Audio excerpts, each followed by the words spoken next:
want to go through? Oh, we're live now. But yeah, what were you saying? No, go ahead, bro. All right, got you. Well, I'm here with an old Earth creationist, theistic evolutionist creationist, or I don't even know what label you would even like to go under. But I'll let you introduce yourself. Tell the audience a little bit about yourself, man. Okay, hey guys. Well, I was an old Earth creationist, but I've migrated to theistic evolution, and I'm also a trained physicist, and I teach my private life is in teaching physics, and I'm an educator. And I also became a Christian in 2009. I'm currently 27 years of age. And ever since then, I've just been, aligning myself, growing in the Christian faith and also in everyday life. Gotcha. So, with being a theistic evolutionist, and you said you used to be an old earther, what would you consider yourself now? Old earther, middle earther, young earther? So I would consider myself old Earth in the definition of what the age of the universe and the age of Earth currently is. So yeah, with respect to labels, I think the best label would be theistic evolution, because ultimately I'm taking the tenets of evolution and not having it as a natural guided process. I'm just taking it to mean that God providentially brought about life for an ultimate goal, and that is for people like you and me to enjoy His creation and so on. So yeah, the dates that all Earth creationists would give for the Earth and the universe is pretty much it. There's like 90% overlap between the old Earth creationist who disagrees with evolution and the theistic evolutionist who obviously agrees with evolution. So the only difference is the evolution topic, and that's really it. So, as in like theistic evolution, the Bible says, God made Adam out of the dust of the ground in His own image, and God created God created them, female and male. How would you interpret, or according to the theistic evolutionary view, what does it mean to be made in God's image? Because I know a lot of people are like, well, if I believe in evolution, well, then I won't be a Christian anymore. Yeah. So the image of God, with respect to ancient Near Eastern understanding of how the ancients viewed the creation of man. So man has always been seen as coming out of the ground, and again, in modern science, we see that to be the case. We see that eukaryotes coming from the earth, and over 3.8 billion years of evolution, then human beings come out of that. But I'm not saying that the ancients saw exactly that. They had a very primitive understanding of it, and that is the animation of clay. What's the interesting parallel is that you have Earth material, which is basically stardust. You have Earth material coming alive over a period of time. And in Sumerian literature, this is called a Parsi, a control attribute that the gods would, use and manipulate. So, with respect to the image of God, there is actually a misunderstanding of that title. It's a very rare title in the Old Testament. And the image of God basically means to be a representative of God on earth. It doesn't mean, what people usually think it to mean, like intellect and ability and so on. Because, for example, let's take abortion, for example, like the whole abortion issue. I'm a pro-life person. I'm against abortion.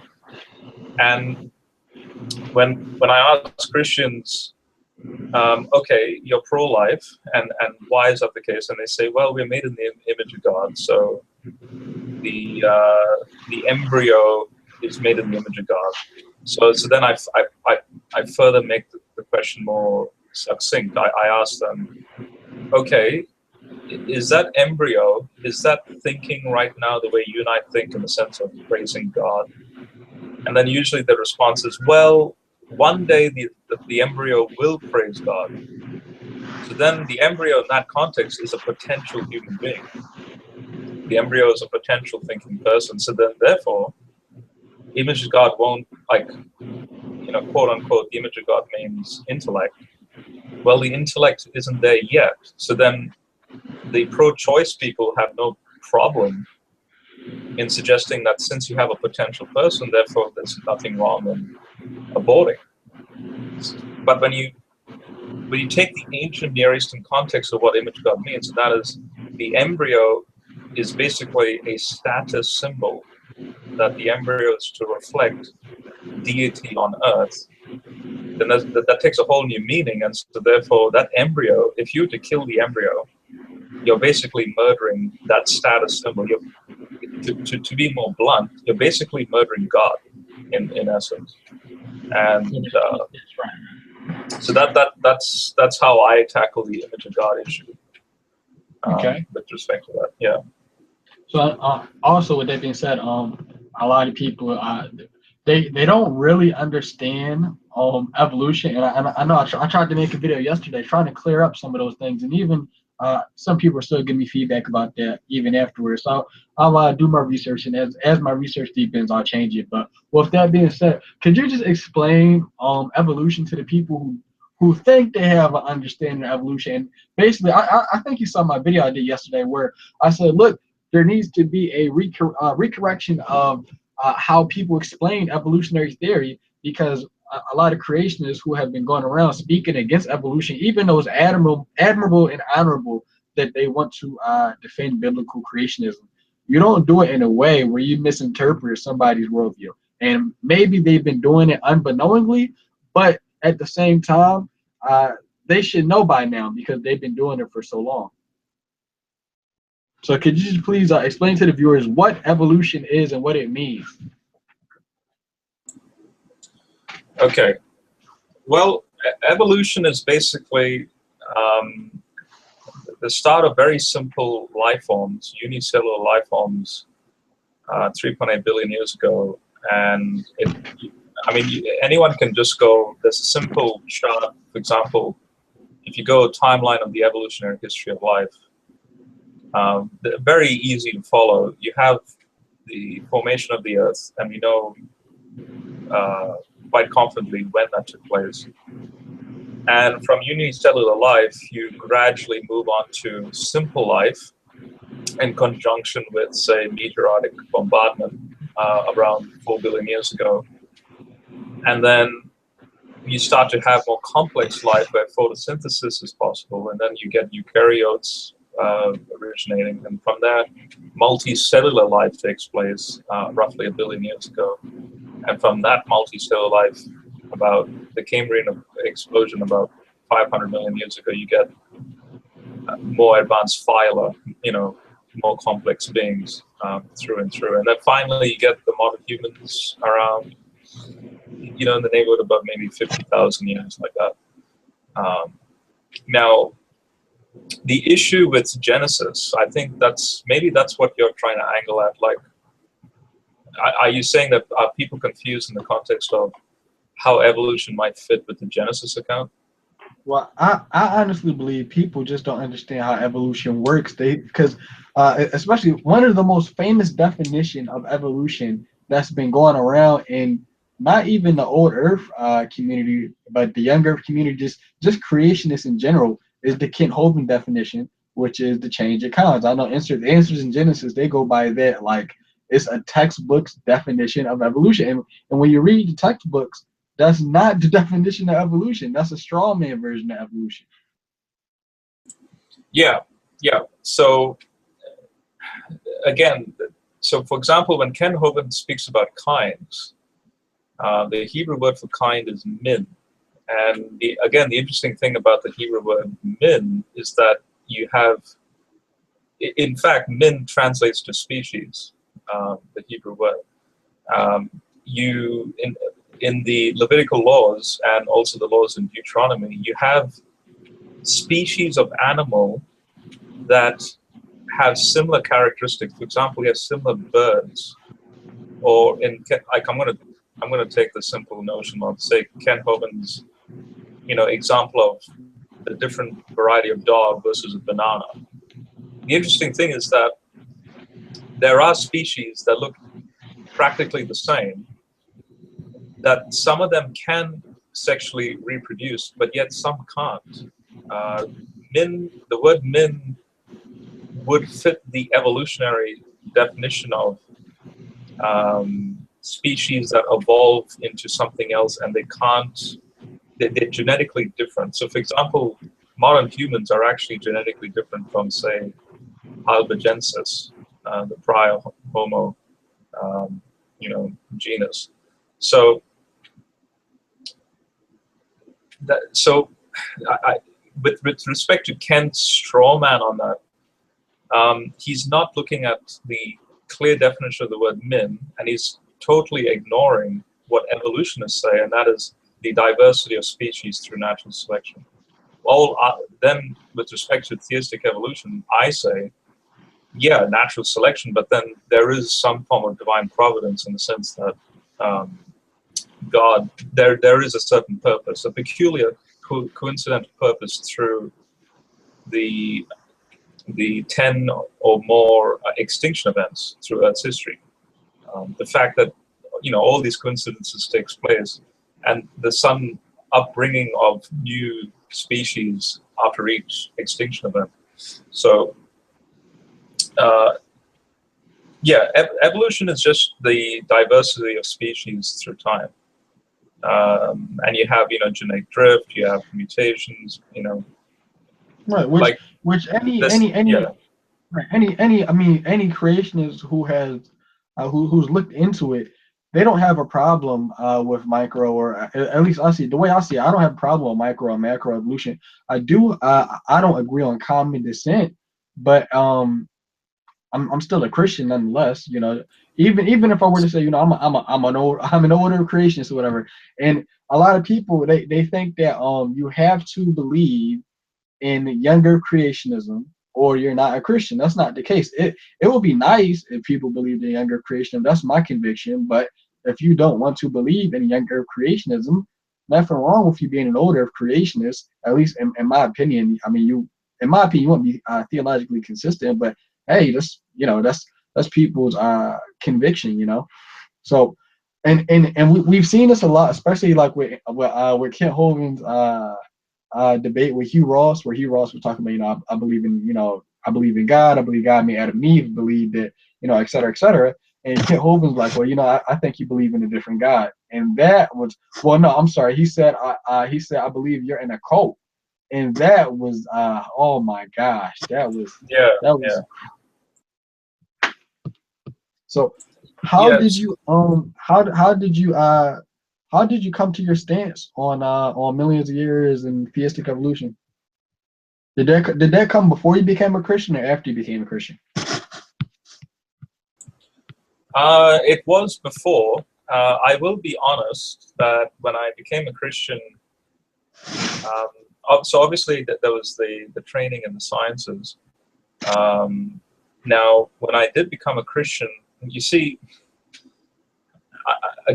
any Semitic list, like I don't know if there are people who, like, you never know, but if there is a person from, say, the Middle Eastern background, and any Semitic listener who knows the Semitic origins of, say, Genesis and all that, the understanding of the Genesis 1 narrative is completely different to what I consider to be the English reading of the text. So when I became a Christian in 2009, even though I thought I knew a lot, especially coming into the faith, I obviously did not know a lot. I what I know now, and even like 10 years from now, I look to today and think, yeah, you know, I'll probably know tenfold than today. But there's this, unfortunately, there's this surface level, majority-wise English reading of the Genesis 1 narrative, where you have 24 period days. There's like a chronology of 6 days, and God works in that chronology. When that was not the view of the ancients, and that's actually not the view that you derive from the Hebrew text, from the Hebrew grammar. And so I will be honest, when I first became a Christian, there is this conviction, and I can understand where the young earth creationists come from. There is this like, you're fighting for God, so to speak. And so because you have this love for Christ, you want to, in a way, you want to defend him, and you have this pride, which is not a bad thing. And so even though I had a scientific training, for some reason I did, and it only lasted about a week. I was a young earth creationist, I should say a pseudo young earth creationist, purely because of that conviction. But then, being trained in the sciences, well, what does a trained scientist do? He tests the model. And so the Genesis creation narrative wasn't actually my reason of becoming a Christian. It was actually more theological, philosophical, stuff. But when I started to tackle that specifically, and I started to do a comparison between, ancient worldviews versus ours and all that, I soon realized that it's a very shallow reading of the text, and the text is much more rich in its content when you look at it through an ancient lens. And so then I realized, hang on a second, I can't just neglect the science that works with a faulty English reading of the text. And so yeah, obviously I stuck to the long periods of time. I wasn't an evolutionist back then. Also, I was skeptical of evolution purely from a mathematical context. And maybe, Wayne, if you see my discussions with Cynthia, Scientia, private discussions on his podcast.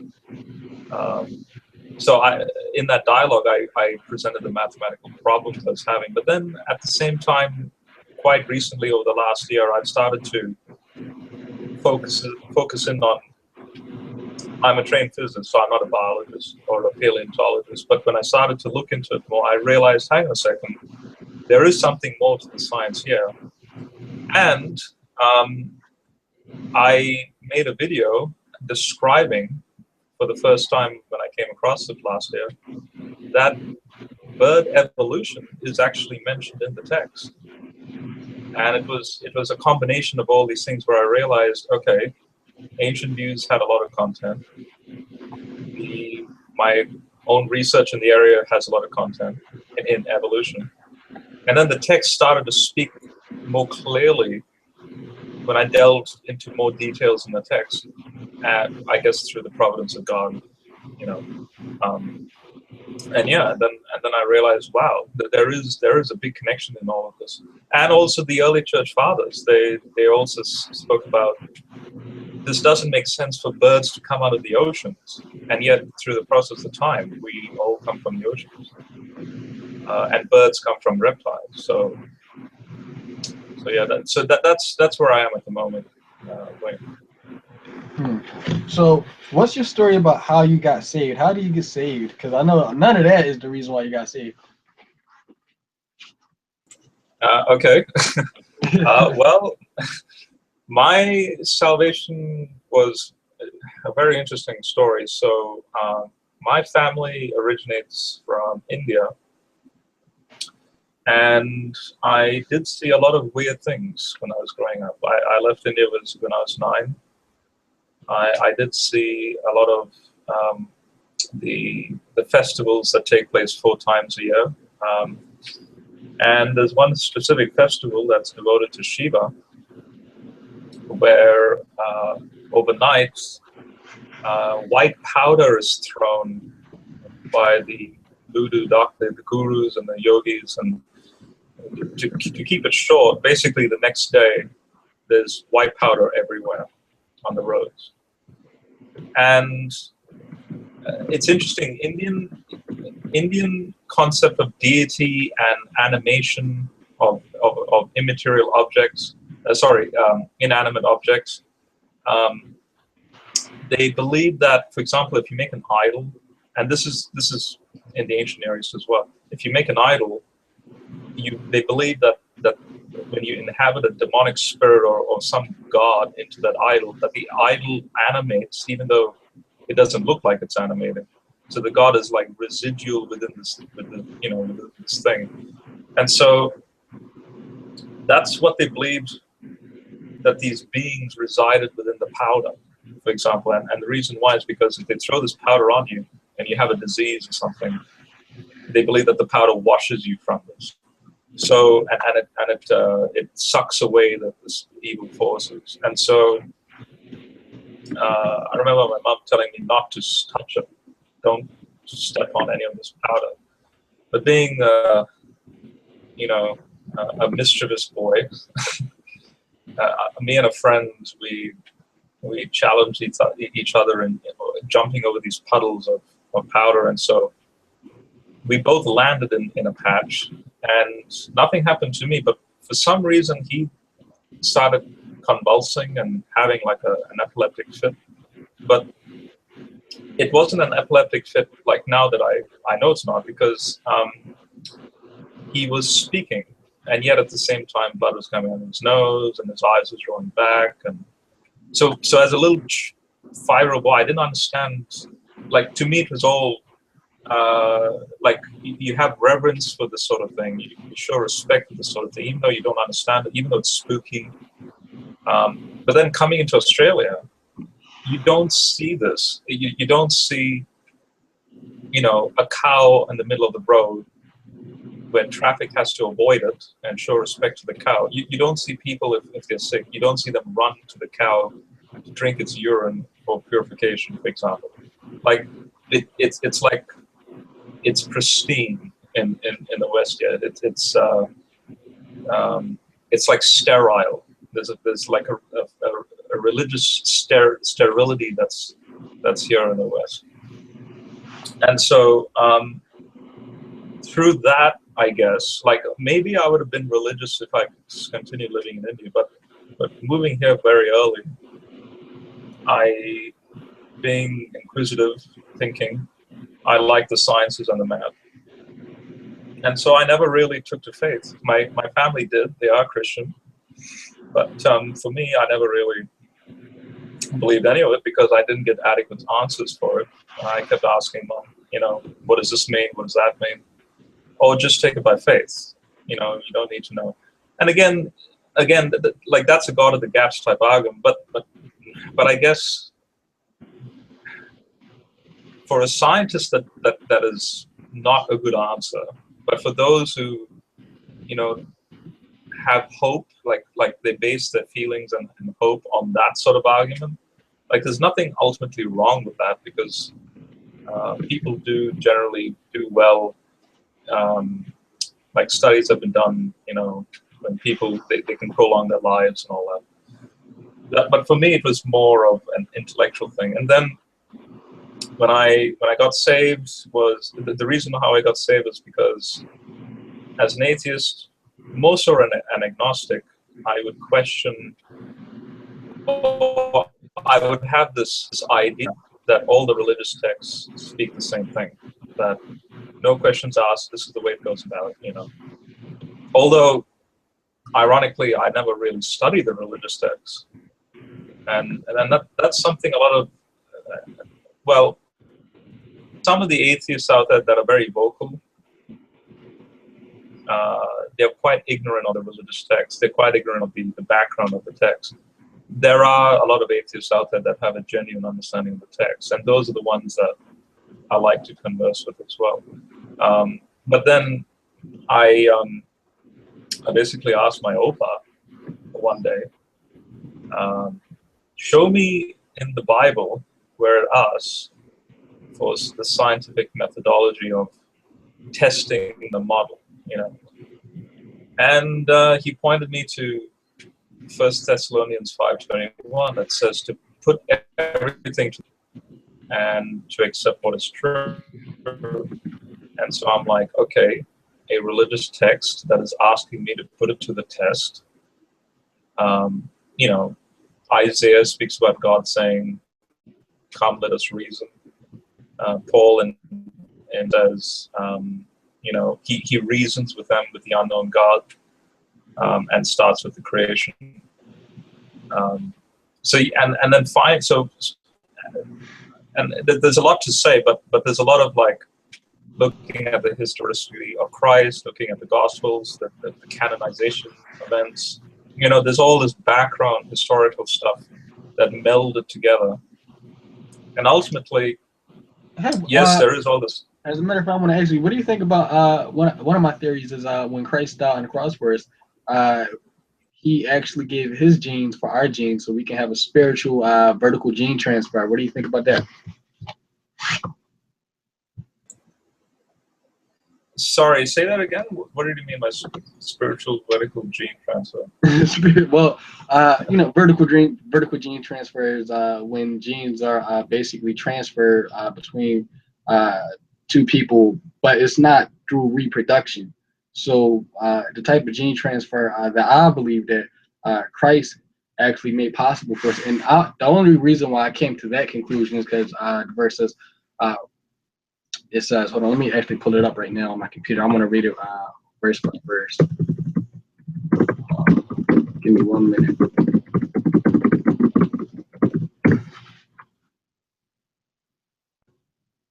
All right, just pulled it up. And so you don't mean a horizontal gene transfer, you're meaning vertical, as in horizontal transfer, horizontal gene transfer. Yeah, it contrasts with vertical transfer. Yeah. But yeah, I'm talking about just strictly vertical gene transfer. But this verse, 2 Corinthians 5:17, you heard it before. Therefore, from now on, we recognize no one according to the flesh, even though we have known Christ according to the flesh. Yet now we know him in this way no longer. So no longer do we know Christ through flesh and blood.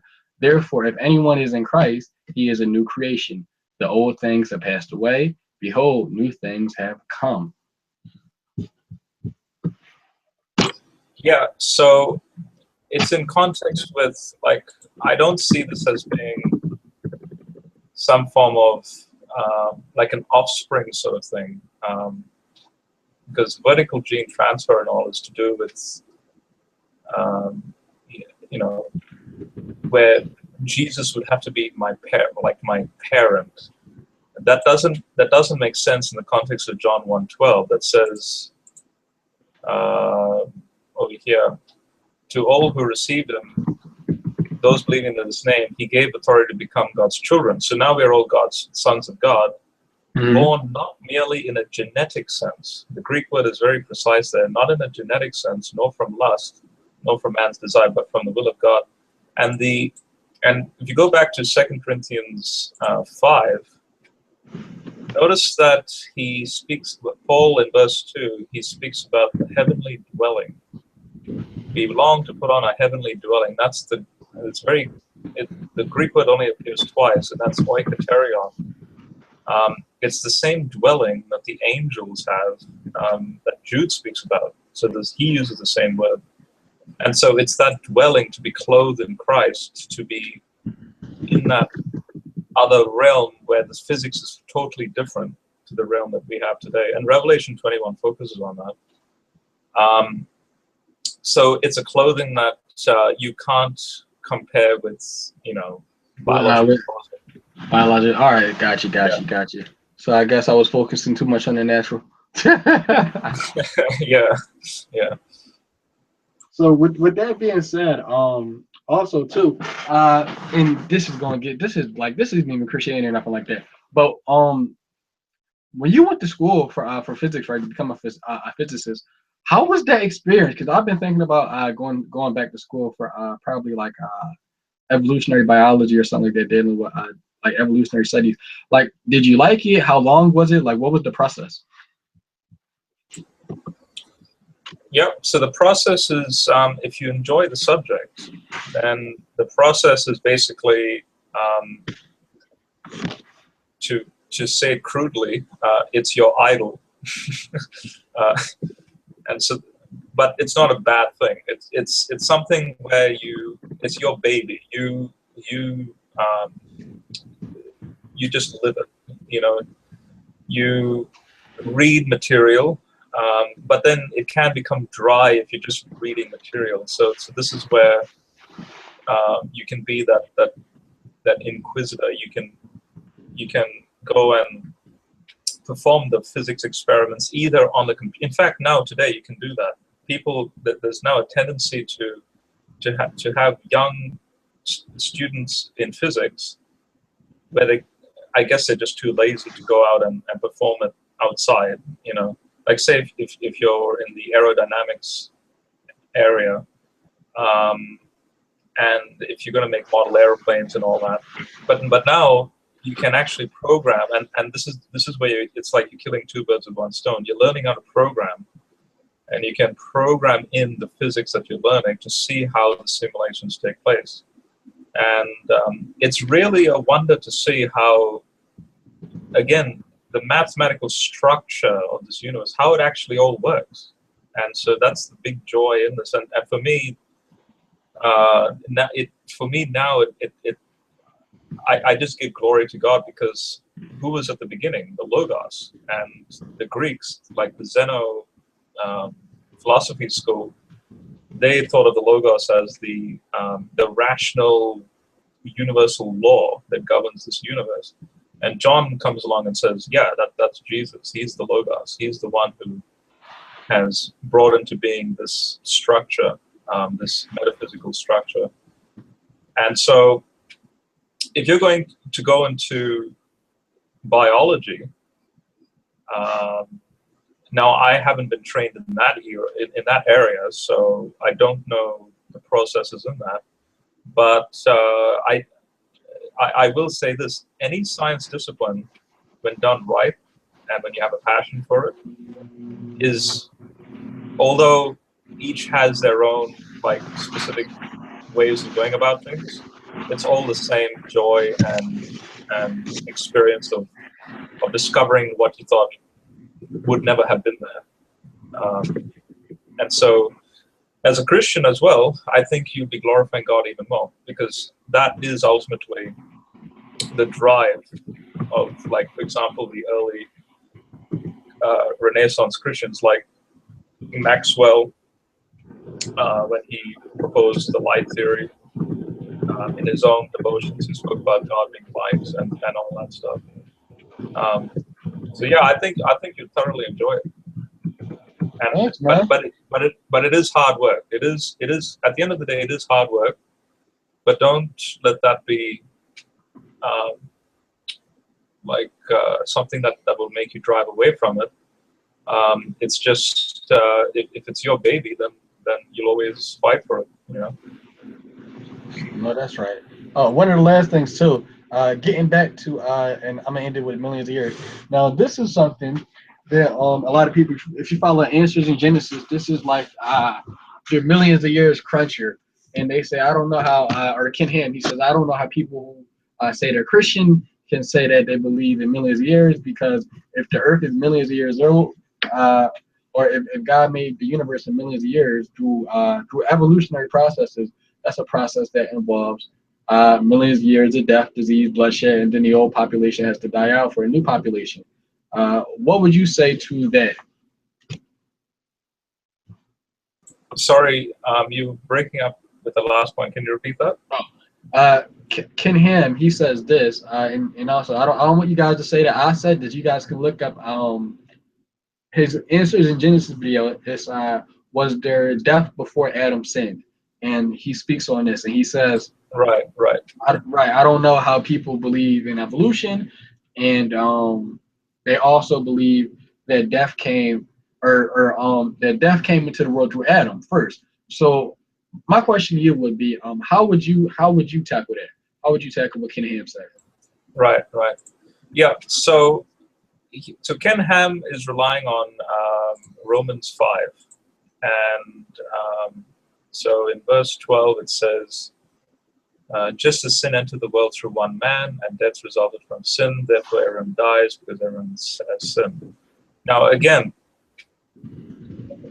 like I mentioned, how there's the surface level reading of Genesis 1. Again, there is this surface level reading of Paul, who, by the way, was relying, as a Jew, was relying heavily on Second Temple Judaism and ultimately the ancient Near Eastern material. So he's very specific. He says, through one man, death resulted to all men, all humans.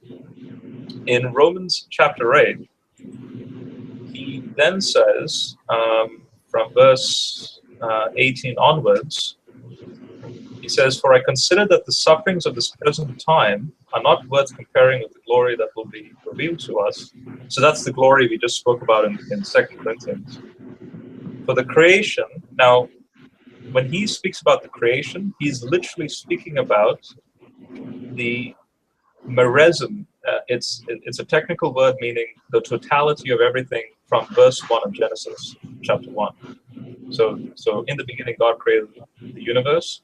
He's speaking about from that time frame onwards. So the creation is eagerly awaiting the revelation of God's children. And what's that revelation? The bringing about of something new, as we see in the book of Revelation.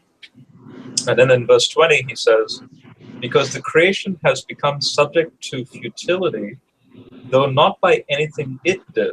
Now that's very specific, because Ken Ham is saying that the creation caused, so Adam is a creation, right? So the creation caused the fall, and therefore the fall has now somehow spread to pretty much the vastness of the cosmos, including every life, plant, and so on. And thus decay and thermodynamics. But Paul is very specific. He says it's become subject to futility, but not by anything it did. God was the one who subjected it at the start, and did so in the certainty that it would then be set free from the corrupting bondage, from the entropy that was right from the start, to share in the glorious freedom of God's children. So now, just this alone, Paul is basically saying the entire creation was running down from the start. Now that's very interesting. Secondly, when you go to, for example, Genesis 3, and you have this conversation between the shining one, which is, again, not snake, it's the word nakash as an adjective means shining one. So you have this shining being, which is, in this case, Satan, conversing with God and Adam and Eve. Oh, this. And God, so I guess this shining being. So we could also translate that into like this enlightened being. I guess he's enlightened. Well, like again, so when Paul says Satan transforms himself into an angel of light, he's taking that from the ancient Near Eastern perspective of the illuminating snake. So wow. Nakash, as a noun, does actually mean snake. As a verb, it means to be a bronze-like material. So the brazen serpent in the wilderness. But then as an adjective, which is in the case of Genesis 3, it literally translates to shining one. So it wasn't a snake, you know, and this is where secular atheists will say, how can a snake talk? Well, no, in a spiritual context, this is actually a shining being that appeared in the cosmic temple. But I won't rabbit trail down that. Basically, in the text, it says that God will increase the pain of childbearing. Now, if he said, you will now have pain in childbearing, that means there was no pain beforehand. When the fact that in the Hebrew he says increase, that back in Genesis 2, what do you see? You see Adam laboring in the garden. So what does that mean? His muscles will be working. He needs to go to the toilet. There will be thermodynamic processes in his physical makeup. he will tire, he will sweat. Notice that in Genesis 3, God says there will be an increase of thorns and thistles, and by the sweat of your brow you'll work. There's this when you're outside my temple, but within the temple, it's a clean condition. So it's not to deny these things. These things are already there, but there will be an increase in it. Is the point? So death and suffering. It wouldn't make any sense for Adam if he lit a fire for there to be no pain on his hand if he was to put his hand over the fire, because to feel pain of fire burning your hand is a good thing, because then the fire, I mean, you can avoid the fire. So there are good mechanisms in place when you have nerve endings that can feel pain. But then when you're outside God's, protection, that's when the pain starts to cause the ultimate death of you and everyone else. And so that's the great disaster is Adam's disfellowship of God's presence, basically. Well, that was pretty much the last question I have for you, and it's been good talking to you, man. I'm happy that we can have a conversation like this, and we're just because I'm just listening, just taking in people's different opinions and stuff like that, and we can do that. We're allowed to do that. But I've noticed, like all these other creation ministries, they don't want other people to hear the arguments of the of the other creationists of they don't want other people to hear the worldviews of the other creation that they oppose. And so like somebody like maybe Ken Ham or Russ Miller or somebody like that, they wouldn't even say, well, you know what, on these subjects we're going to show you what we think about the creation of the world, and we're going to show you what this other sect of creationists think about the creation of the world, and you make a decision for yourself. It's almost like they say, you have to believe in what we believe, exactly what we believe, or you're not saved. Yeah, and that's something which I wish that they would not appeal to that, because again, I think and I'll be honest, Wayne. For example, I sometimes watch Ken Hovind's when he releases a video on YouTube. Now and then, depending on the title of the video, if it jumps out at me, I'll look at it.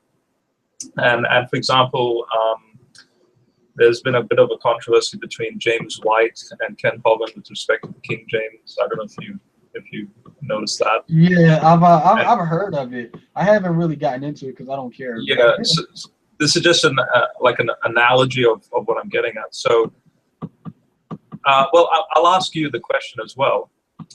Does it make sense for an English translation to correct the underlying Greek and Hebrew manuscript tradition? No, because the Hebrew and the Greek came first. But if you follow Kent's logic, and in every video he's made this claim that he believes that the King James translation corrects the Dead Sea Scrolls and the Textus, well, not Textus Receptus, but the Greek manuscripts that came before. And because he believes that every English word in the King James is divinely inspired by God himself, not the other way around. And so notice it's this surface level reading. So he has this presupposition that this text, this King James translation, this is it. So again, it's in the context of Genesis 1. My reading of this text is I have horse blinders on with respect to ancient Near Eastern customs and beliefs. I'm just reading this in how I'm reading it right now. I'm not going to consider what the Hebrew words mean. I'm just going to read it in this language, in this translation. And that's not an honest rendering of the text, because there's so much in-depth richness in each word in the text that an Israelite in, say, during the exile in Babylon, they would have read the text completely differently to what Ken Hovind or someone else might be reading it. So Young Earth Creationism is actually a relatively new point of view. It stemmed from the Seventh-day Adventist Church. You won't find this type of reading. So that's that's ultimately my response to those who say, we can't allow any other view in. I'm sorry, but there were more consistent views even in the first century church that were not young earths. So, as a matter of fact, would you be able to link a paper on that or something like that? Because you just said YEC comes from. I would like to read that actually. Yeah, definitely. Yeah, I'll send you. There's a guy. In fact, let me just go search it now.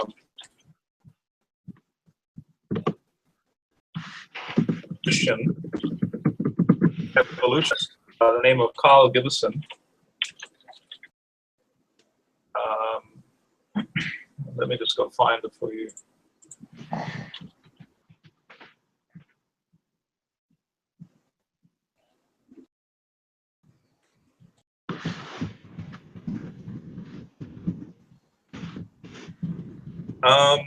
Okay, here it is. Let's see if I can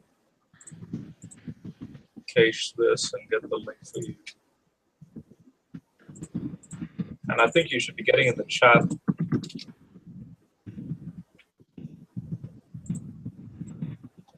So, hold on, let me check. And yep, I just got it.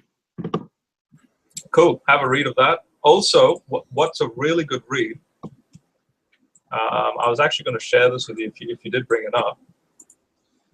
What's an excellent read, which I think you'll find fascinating, is this paper that was published not long ago.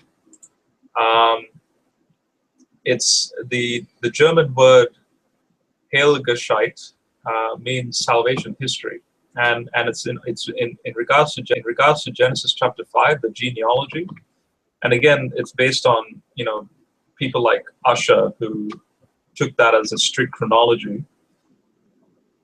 The person who looked at the mathematical structure of each of the ages of the 10 patriarchs, there's a common value amongst each age given. So the first number of each age is in the ones place.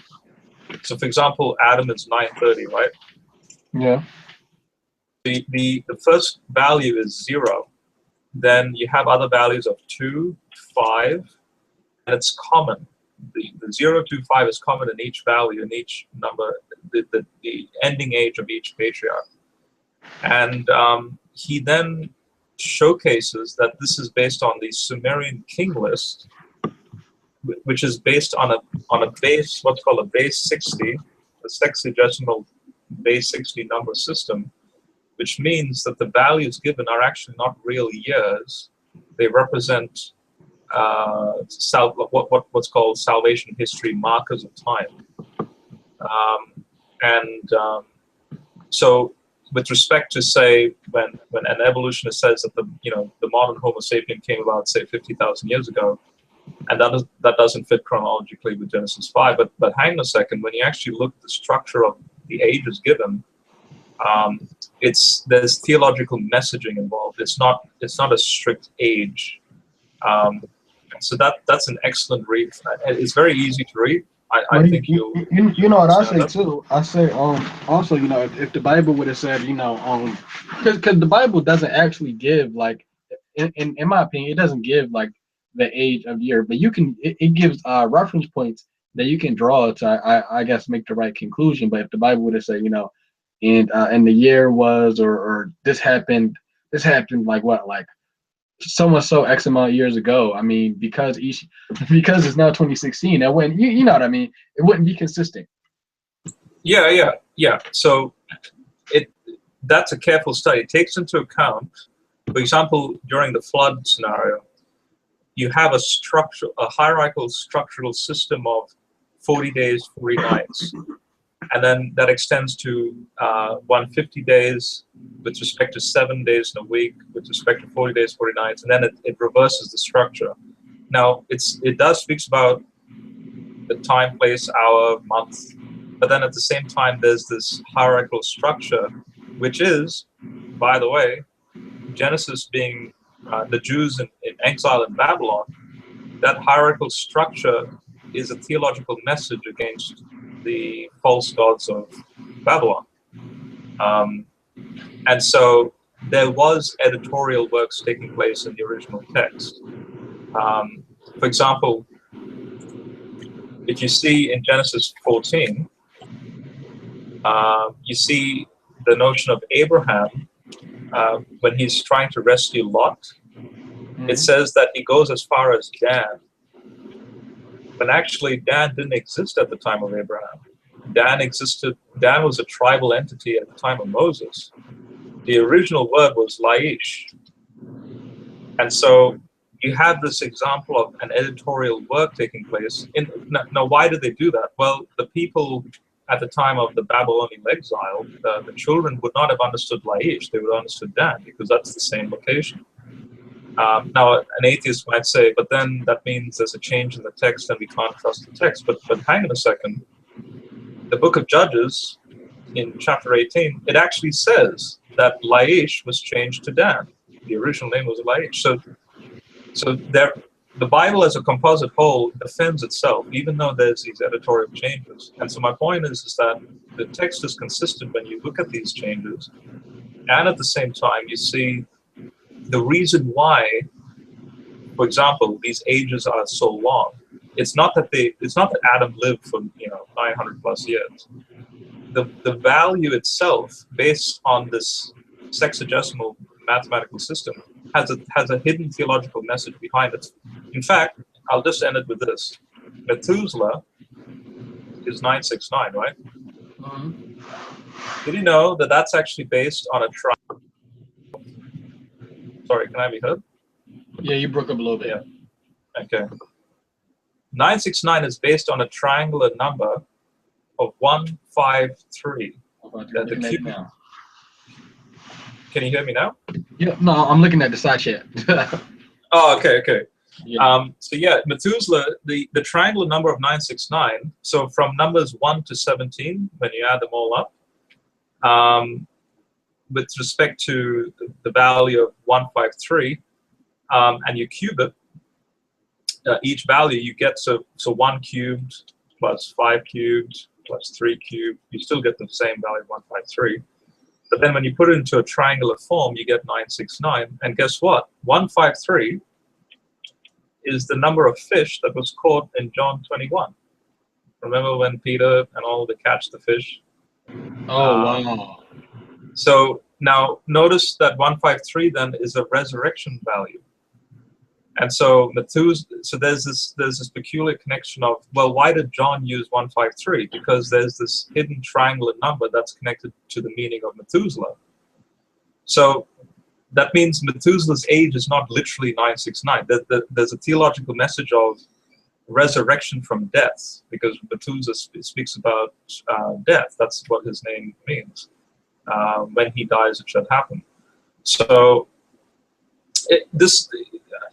I'm rabbit trailing right now, but there's all this fascinating composite, like a mosaic of ideas that flow when you take these ideas together and so on.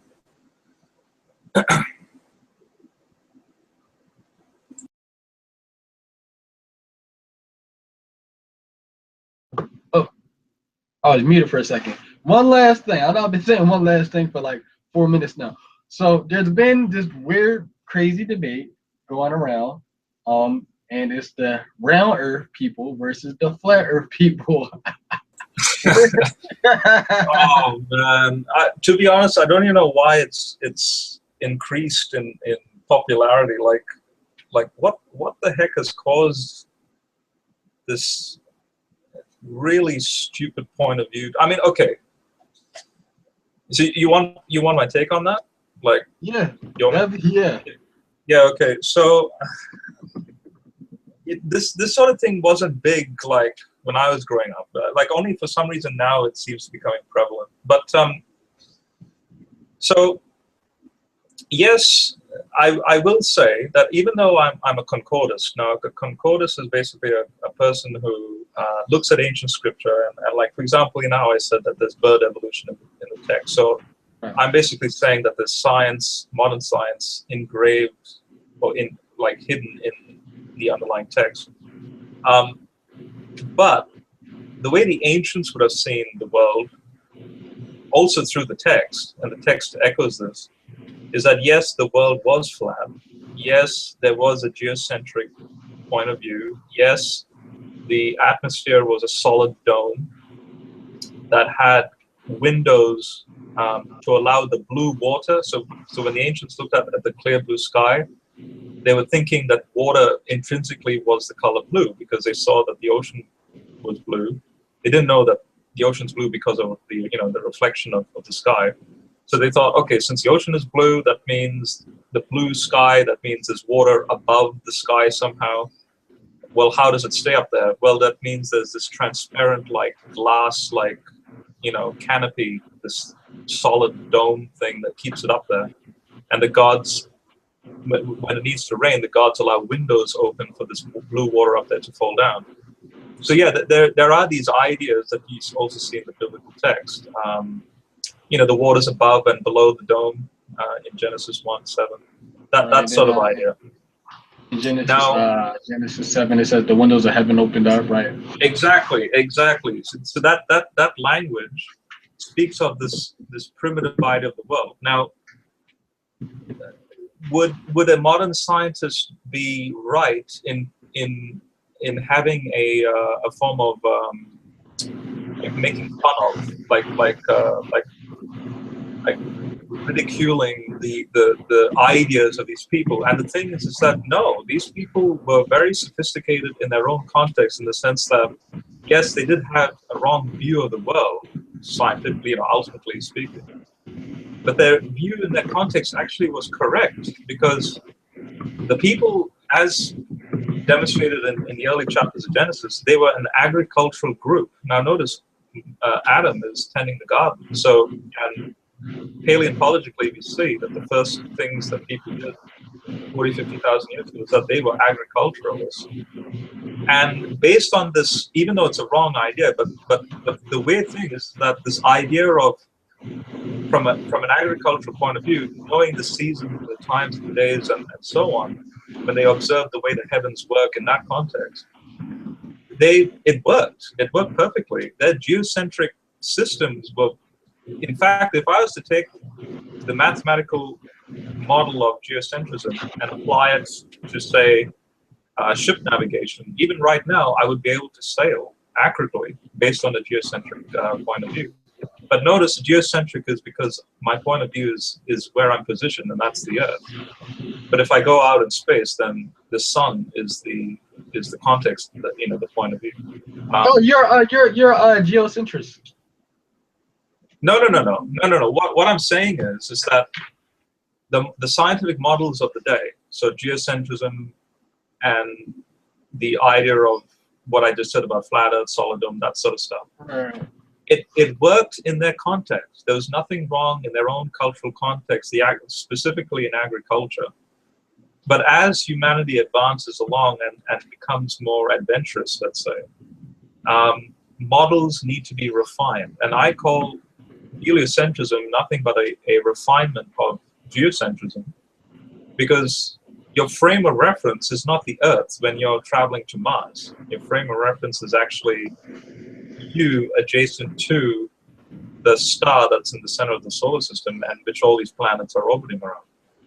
So when people now, so what I'm saying is there's a consistent, and here's, okay, pun intended, there's a consistent evolution, not only of humans, but also the ideas as they progress through their technology and so on. Now, it baffles me that these people take ancient views, legitimate ancient views of flat Earth, geocentrism, and so on, and literally apply it in a 21st century context. Now, if they're applying it in the sense that they don't know any better, like if they were literally the same type of people who had the same type of, like, I guess, like hobby or something, like farming, and they didn't have the internet, they didn't, go to school, it was just nature that taught them these things, yes, they would actually go back to that type of thinking. But there's a very slim chance that the people on YouTube, I mean, come on, they're using YouTube, okay? So these YouTube people who obviously should know better, to be then defending geocentrism and flat Earth and so on. I mean, it's just absolutely ridiculous. So that's all I have to say, basically. Yeah. And then you know who Rob Skiba is, right? Some of Rob Skiba's stuff I like, some of his stuff I don't like, some of Ken Hovind stuff I like, some of his stuff I don't agree on these people with everything.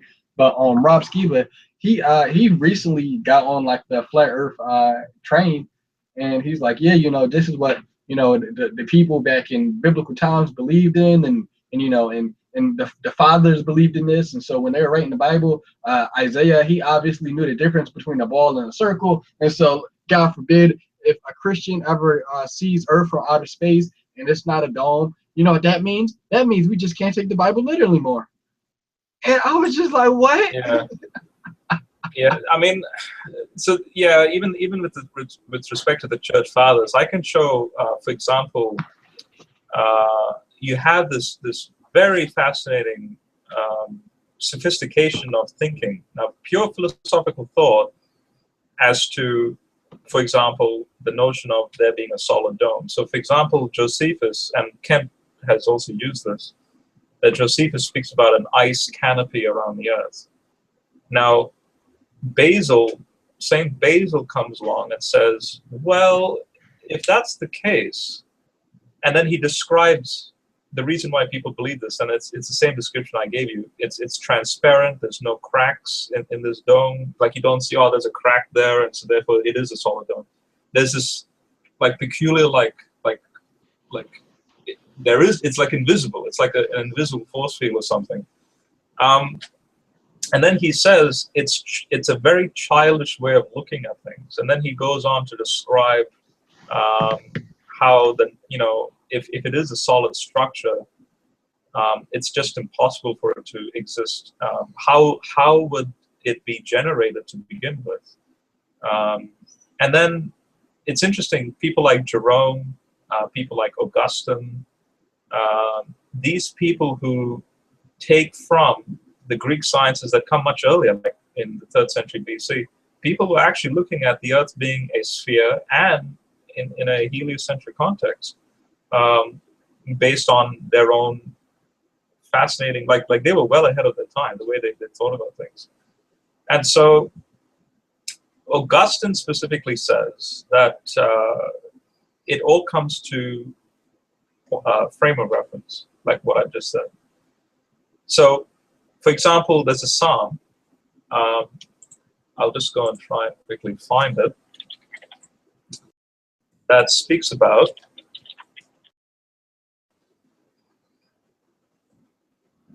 getting it here. Psalm 103, verse 12. Psalm 103, verse 12. It reads, "As distant as the east is from the west, that is how far he has." Sorry about that. One thing.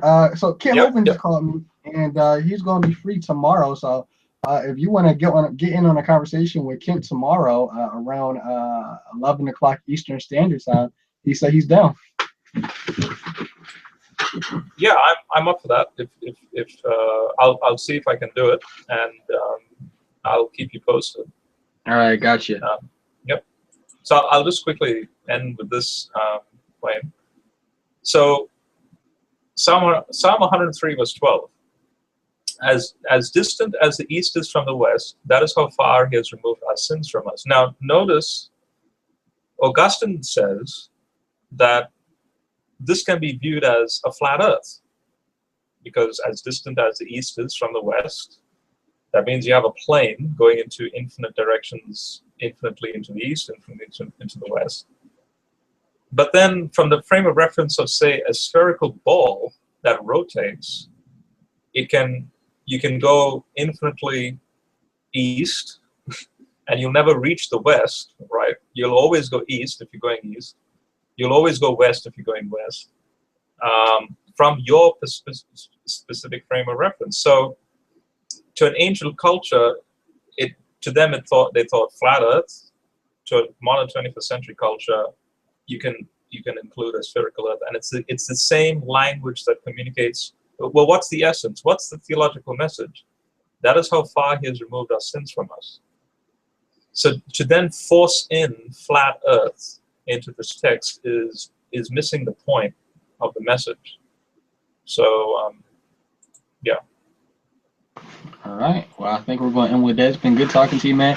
We need to have more stuff like this more often. And if I'm free and Ken's free and you're free tomorrow, and I'm going to see if I can get some other people in on this, probably Steve McRae and some other people to talk about like the sciences and stuff, the Genesis. I'd love to have you on, man. So what will be their position? So we have Ken Hovind, Young Earths. Well, Yeah. Wayne, I'll ask you a question. What is your position at the moment? Like, where are you standing right now? My position is Young Earth. Like I said, if somebody gave me like good theological evidence, I would be willing to change my mind. I wouldn't do it like right then and there. I would go home and research it, obviously.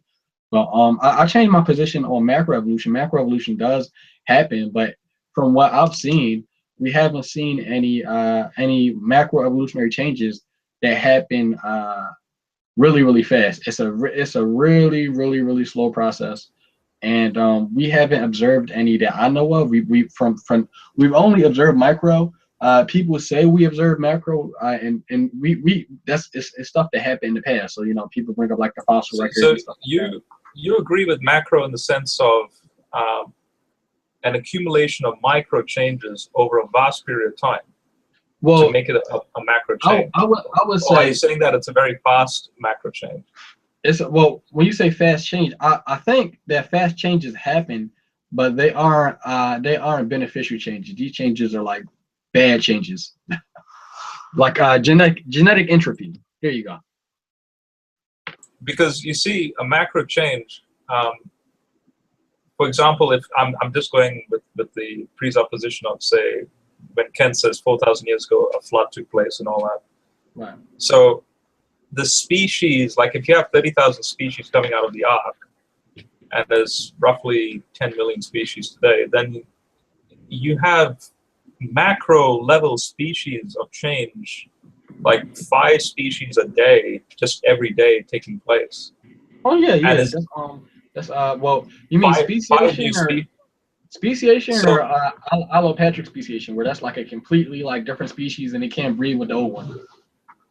Yeah, and in the context of evolution, that would be what you would consider a super evolutionist. That is like. Well, no, I know those changes. Oh, you hear me? No, go ahead. Oh, yeah. I know those changes happen. I can definitely agree that we do see speciation and we do see new species forming, but it isn't a gain. It's a loss of information, and so that's how I look at it. It's a very big loss of information and it happens over a long period of time. There you go.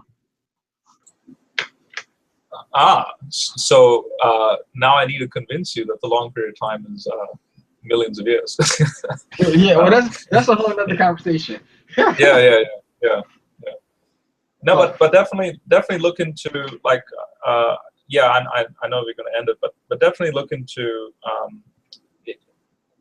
because I think you're struggling with the text, and so I made the video specifically about bird evolution, and definitely look into that because I think that'll make you go, wow, like this sort of stuff's actually in the text. So I'll send you that link in a PM later on. All right, gotcha. All right, I'll talk to you later, and if you're free tomorrow around 11, I'll get you and some other guys in on this, and I guess the topic at hand can be younger versus older. Or yeah, what will be their positions? So there'll be everybody there. Yeah, Ken Hovind, younger creationist. You're an older creationist. I'll see if I can get some other people who are younger first, and we can just have like a panel discussion. And first, I want to talk about the biblical text. Then I want to talk about the evidence. Yeah. So why don't you bring along an evolutionist as well? Because I'm a physicist, so someone who's trained in specifically in evolutionary biology. I think you have a a person on there that teaches. Like he comes on sometimes. You talking about Tim, Super Christian Tim? No, I think he's an atheist, and Isaiah Sloan. Well, yeah, him or there's another guy that has like a mustache. I don't Maybe know. is his name Steve? Steve, yeah, Steve McRae, yeah. Yeah. Yeah. Isn't he an atheist? No, he's not an atheist. He's just not really into biblical creationism, but he's I guess he's agnostic. I guess I'll have to ask him his position. I really don't know. Okay, because I'm impressed by his knowledge of the biological side of things. So he'll be more beneficial in that type of discussion. But at the end of the day, it'll be a very good amalgamation of people together from various points of view. So yeah, it would be even better if I got Ken Ham. But I think I didn't even say this on my YouTube channel yet because he didn't come. But I tried to get Ken Ham to come on. Ken Ham. Yeah, man. I tried it, but he's so hard to reach. It's like he's a superstar, so you can't reach him. Yeah, man. But I'm about to get ready to go and stuff, man. Good talking to you. Worries. Good talk. And we're gonna do this again. If you're free tomorrow, I'll even shoot you like a text or something like that before 11. And if you're free, we can do this. Yep, just send me a text on. We had a little like chat on the video when we were preparing this. Yeah, like I got you. if you just comment on that, then a notification will appear, and then I'll know. And so, yeah. All right, cool. Talk to you later. All right, Wayne, you take it. All right.